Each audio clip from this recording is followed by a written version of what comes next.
Kalau belum subscribe juga segera ya, supaya kita bisa terus mengikuti channel ini. Puji Tuhan, kita akan belajar firman Tuhan hari ini. Saya berikan judul pilihan-pilihan kecil yang membawa damai. Kenapa pilihan kecil? Semua dimulai dari perkara sederhana. Sebenarnya damai sejahtera itu pun dimulai dari komitmen-komitmen yang simple. Nggak usah kita pikirannya muluk-muluk, apalagi yang di luar takaran iman. Apa yang kita bayangkan itu nggak usah berlebihan. Semua yang mata belum lihat, telinga belum dengar, itu urusan Tuhan. Bagian kita itu bagian yang sederhana. Pilihan hatimu seperti apa hari ini menghadapi setiap situasi? Apakah kita reaksi atau kita meresponi Roh Kudus? Atau apakah kita lebih merasakan problema itu daripada fokus pada janji? Ada pilihan-pilihan kecil yang kita bisa buat dalam hidup ini dan itu tidak di tangan Tuhan, itu di tangan Anda dan saya. Dan pilihan-pilihan kecil itu yang membahagiakan. Tahukah, happiness is very simple. Kebahagiaan itu sederhana, dimulai dari komitmen-komitmen yang jelas. Kita baca bersama-sama surat Paulus pada jemaat di Filipi, Filipi pasal 1 ayat 1 sampai 11. Demikian firman Tuhan, ayat pertama, dari Paulus dan Timotius, hamba-hamba Kristus Yesus, kepada semua orang kudus dalam Kristus Yesus di Filipi, dengan para penilik jemaat dan diaken. Kasih karunia dan damai sejahtera dari Allah Bapa kita dan dari Tuhan Yesus Kristus menyertai kamu. Coba saya jelaskan dulu satu persatu, 2 ayat dulu. Surat Filipi adalah surat dari penjara yang ditulis oleh Paulus bersama dengan Timotius. Makanya bunyinya begini, dari Paulus dan Timotius, hamba-hamba Kristus Yesus, kepada semua orang kudus dalam Kristus Yesus di Filipi. Kita ini semua adalah hamba-hambanya Tuhan Yesus. Baik di depan orang atau tidak ada sepasang mata manusia yang melihat kita. Di mana kita itu hamba? Kapan kita itu hamba Tuhan? Dimulai dari hati kita.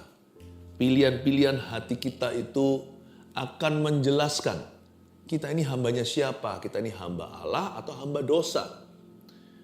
Ada satu bagian hidup yang tidak seorang pun bisa masuk ke situ, yaitu di dalam sanubari dan batin kita. Dalam manusia batinnya kita ada pilihan-pilihan setiap hari yang harus kita ambil setiap saat. Pastikan kita memuliakan Tuhan, nurut sama Yesus. Dan jangan pernah main hakim sendiri atas kehidupan. Orang kalau di penjara, keadaan pasti mempengaruhinya. Tapi Paulus berperang dalam hatinya. No, aku tidak boleh hidup berdasarkan apa yang kulihat. Pengalamanku pun tidak boleh menjadi tuanku. Tapi Tuhanku Yesus Kristus, Dia yang memiliki hatiku. Luar biasa lah ya, luar biasa ya, dia punya keputusan-keputusan hati yang tetap untuk mengikut Tuhan dalam segala keadaan.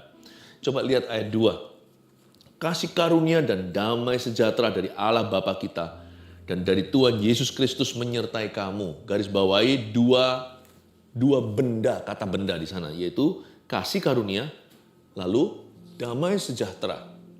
Nanti waktu kita baca ayat-ayat ini, kita bisa mengerti hati Paulus seperti apa. Langsung kita bisa menebak dia ini orangnya seperti apa. Dan kita perlu belajar dari Paulus.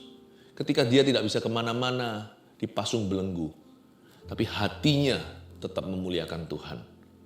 Dan di sini di ayat 2, Paulus menuliskan, kasih karunia dan damai sejahtera dari Allah Bapa dan dari Tuhan Yesus menyertai kamu. Dia tulis pada jemaatnya di Filipi. Ada kasih karunia tertentu bagi orang-orang yang menjaga hati. Dan ada damai sejahtera bagi mereka.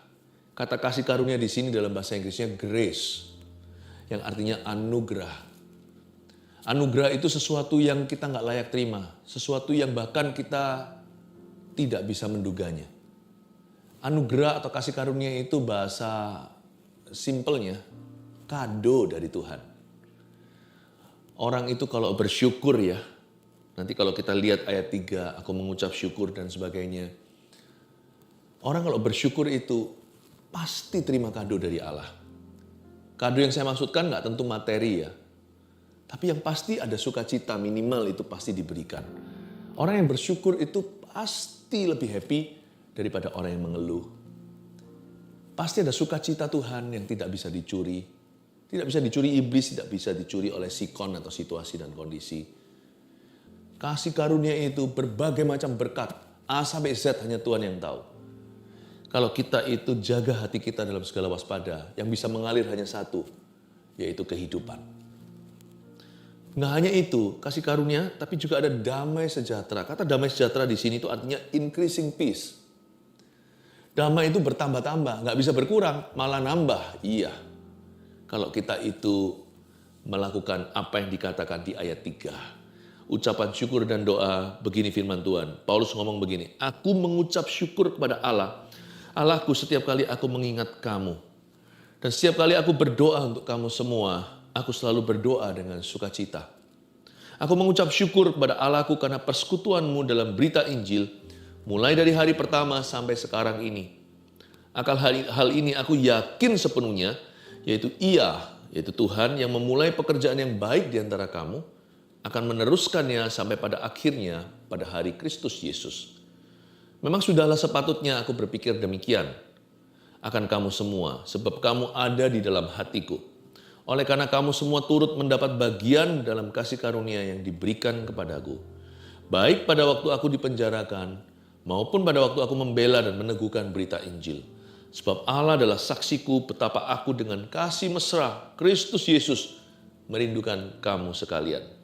Dan inilah doaku, semoga kasihmu makin melimpah dalam pengetahuan yang benar dan dalam segala macam pengertian, sehingga kamu dapat memilih apa yang baik, supaya kamu suci dan tak bercacat menjelang hari Kristus, penuh dengan buah kebenaran yang dikerjakan oleh Yesus Kristus untuk memuliakan dan memuji Allah.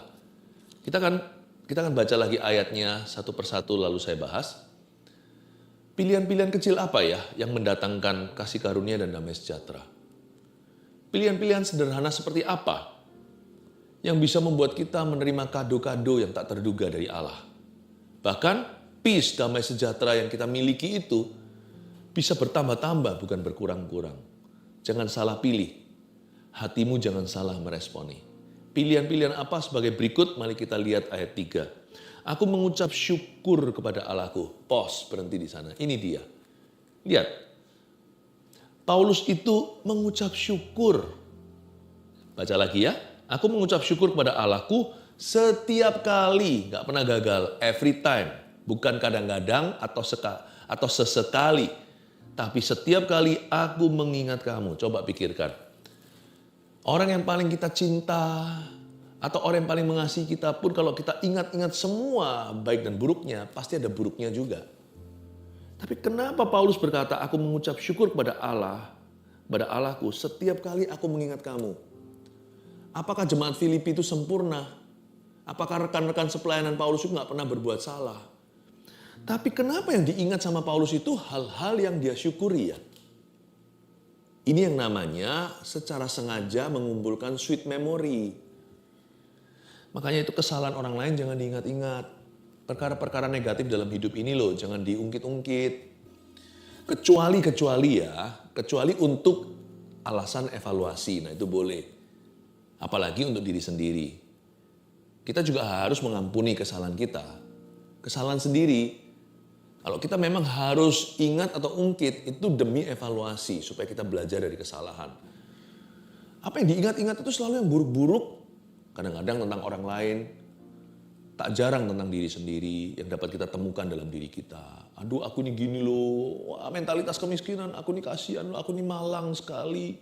Aku ini gak punya apa-apa, bisnis gak pernah berhasil, keluarga aku juga gak bahagia, lalu iri hati. Waduh, kalau ditambah dengan iri, udah jadi basi.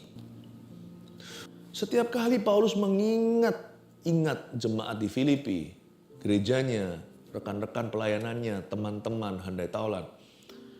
Dia tidak mengingat yang buruk-buruk tentang mereka.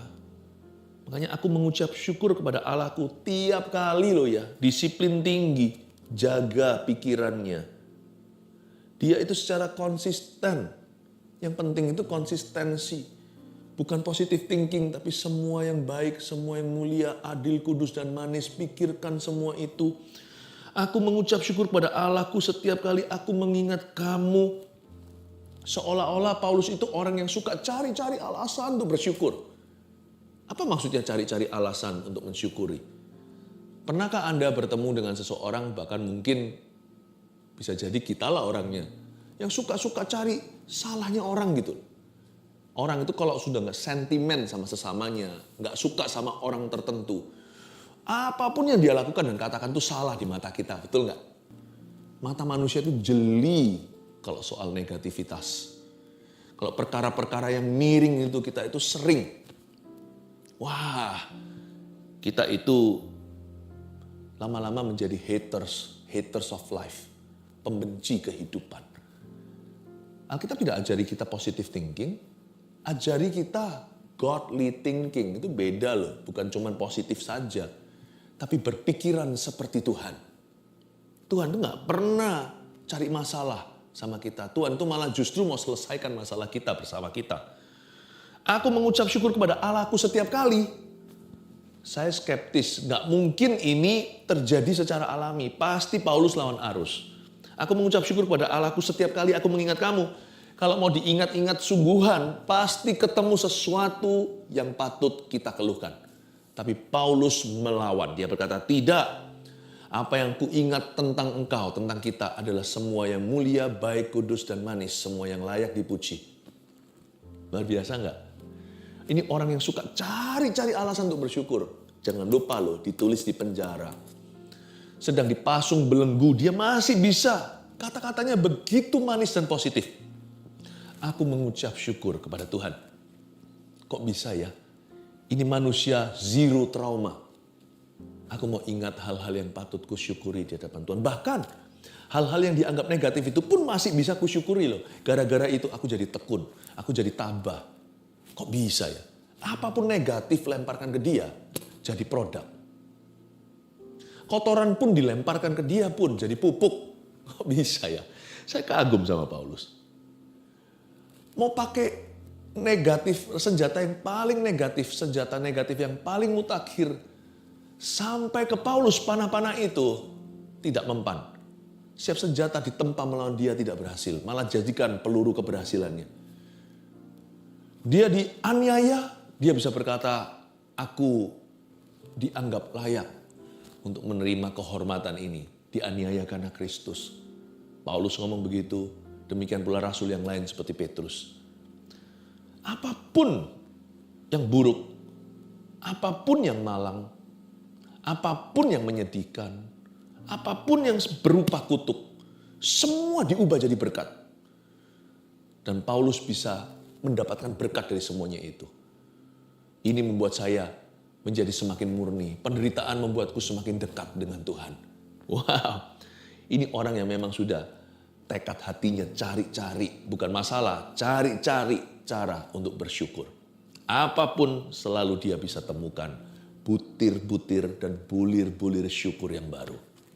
Kalau kita bisa hidup kayak gini, hidup kita akan mengalami increasing peace, akan mengalami kasih karunia, kado-kado dari Allah, dan mengalami damai sejahtera yang bertambah. Ini rahasia awet muda. Ini rahasia bahagia. Bahagia itu bukan memiliki materi lebih banyak lagi. Bahagia itu apapun yang kau miliki, sedikit atau banyak, apapun yang Anda punya, kalau Anda bisa syukuri secara maksimal, nikmatnya luar biasa. Rahasianya di sini. Aku mengucap syukur kepada Allahku setiap kali. Dan setiap kali aku berdoa untuk kamu semua, ayat 4, aku selalu berdoa dengan sukacita. Doa Paulus itu bukan ngeluh, merengek-rengek, protes-protes sama Tuhan, bantah-bantah, marah-marah, kecewa, seperti banyak kita. Kalau doa kan kayak gitu modelnya. Tapi Paulus tidak demikian. Setiap kali aku berdoa untuk kamu semua, aku selalu, tidak kadang-kadang, berdoa dengan sukacita. I always pray with joy. Luar biasa. Aku mengucap syukur kepada Allahku karena persekutuanmu dalam berita Injil mulai dari hari pertama sampai sekarang ini. Salah satu alasan yang dia syukuri adalah kesetiaan jemaat. Mereka bersama Paulus sejak hari pertama Injil diberitakan kepada mereka. Apakah tidak ada jemaatnya yang mundur? Ada. Di Filipi juga ada satu orang yang dilepaskan, seorang hamba perempuan yang punya roh tenung itu. Bukannya seluruh majikannya, company-nya itu berterima kasih. Ini orang kesurupan dibebaskan. Malah justru dipenjarakan. Paulus kalau mau pikirkan yang jelek-jeleknya ya ada lah.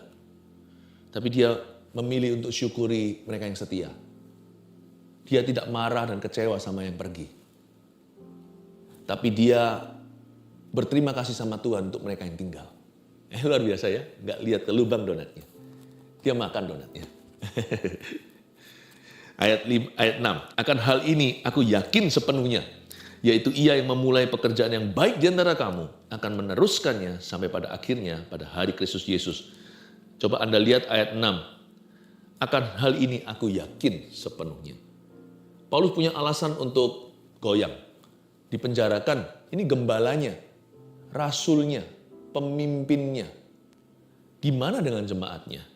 Dia mengalami tantangan yang tidak terhingga. Karena zaman dulu, zaman peradilan beda. Orang kalau sekali masuk penjara, susah keluarnya. Paulus juga nggak tahu kapan dia dibebaskan. Kalau dia melihat semua kondisi sekeliling keadaan, tidak ada satupun yang menjanjikan. Belum lagi jemaat yang dia barusan rintis ini masih muda, masih belia. Nggak tahu nanti ini, wah masih banyak sekali urusannya. Siapa nanti yang meneruskan Paulus? Bagaimana dengan jemaat-jemaatnya? Apakah mereka setia? Siapa yang ngajari firman sama mereka?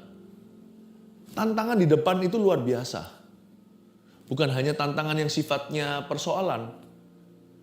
Tantangan yang sifatnya tugas-tugas yang belum diselesaikan.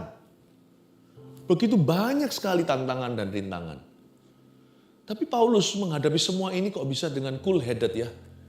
Dengan sejuk kepala. Tenang sekali orang ini. Nggak tahu dari mana, di mana rahasianya. Menurut saya di sini, sumber kepercayaannya itu dia kenal, yaitu Tuhan Yesus. Aku tahu dia yang memulai sesuatu yang baik di antaramu, akan meneruskannya sampai pada hari Kristus Yesus. Hatinya itu memilih untuk percaya, bukan untuk ragu. Emangnya dengan kita khawatir bisa menambah sasta gitu? Apakah dengan Paulus kena panic attack di dalam penjara, dia akan keluar dari penjara lebih cepat? Bukan malah justru di dalam penjara dia stres dan mati.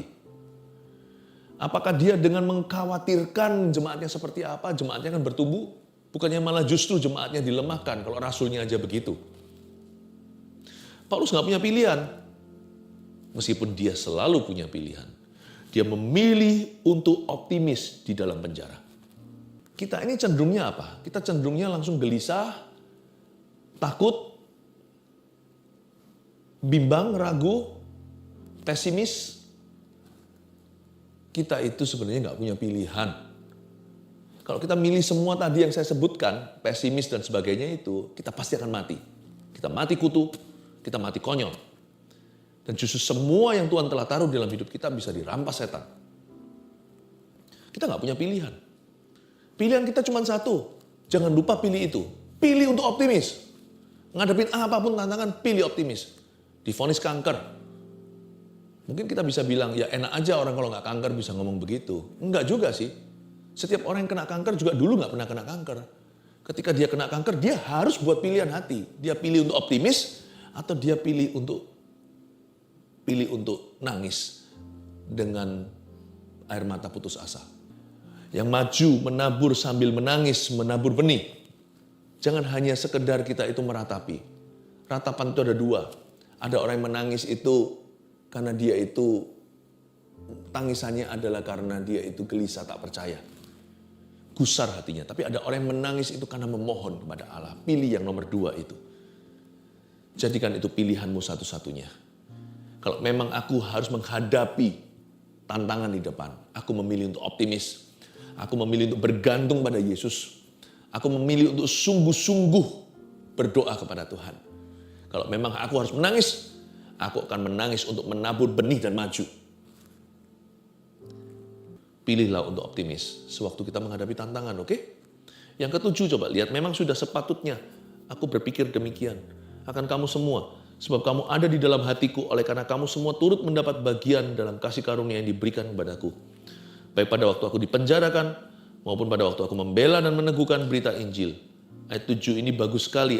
Kalimat pertama saja, memang sudah sepatutnya aku berpikir demikian.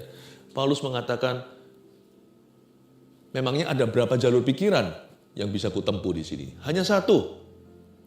Sudah sepatutnya aku berpikir begini. Aku percaya Tuhan akan menyelesaikannya untukku. Dan kalian, Tuhan, Paulus berbicara tentang pada jemaatnya, kamu semua yang juga ada dalam hatiku, turut mendapat bagian dari kasih karunia yang Tuhan berikan kepada saya. Kita akan bersama-sama ya, melakukan bagian kita. Wah, ini suara seorang pemimpin yang mendorong jemaatnya untuk percaya dan untuk yakin. Kalau Anda punya pilihan, percaya atau ragu, pilih mana? Pilih percaya. Kalau Anda punya pilihan, yakin atau bimbang, pilih mana? Pilih yakin. Kalau Anda punya pilihan optimis atau pesimis, jangan lupa kita ini orang Kristen, berarti kita ini umat beriman. Kita ini orang percaya, firman Tuhan berkata kita itu believers. Orang-orang yang percaya. Dan pilihlah optimis kalau begitu, karena pesimis bukan jalur hidup kita. Sebab Allah adalah saksiku bahwa aku dengan kasih mesra Kristus Yesus merindukan kamu sekalian. Belum lagi Paulus itu sifatnya manis. Dalam penjara dia nggak kepahitan. Pilihan hatinya itu loh, luar biasa. Ini kenapa Paulus itu tidak pernah kehilangan damai? Karena dia tidak kecolongan pilihan-pilihan kecil dalam hidupnya. Ayat yang ke-9. Dan inilah doaku. Semoga kasihmu makin melimpah dalam pengetahuan yang benar dan dalam segala macam pengertian. I love this. Dan inilah doaku. Jadi Paulus itu selalu memilih untuk berdoa dalam segala perkara. He's a man of prayer. Apa-apa doa. Mulai sesuatu doa dulu. Setelah menyelesaikannya, berdoa kemudian. Paulus ini membangun hidupnya di atas dasar mesbah doa. Seringkali kita mengucapkan suatu kalimat yang klise atau klasik sekali didengarkan. Doa adalah nafas hidup orang Kristen. Tapi de facto faktanya, dalam realita, itu tidak dilakukan oleh banyak anak Tuhan.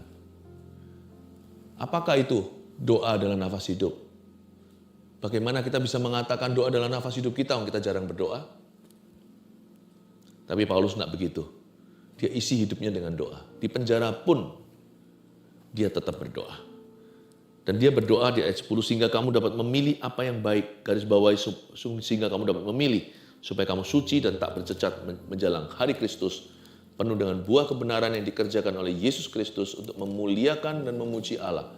Paulus itu berdoa dulu dalam segala sesuatu.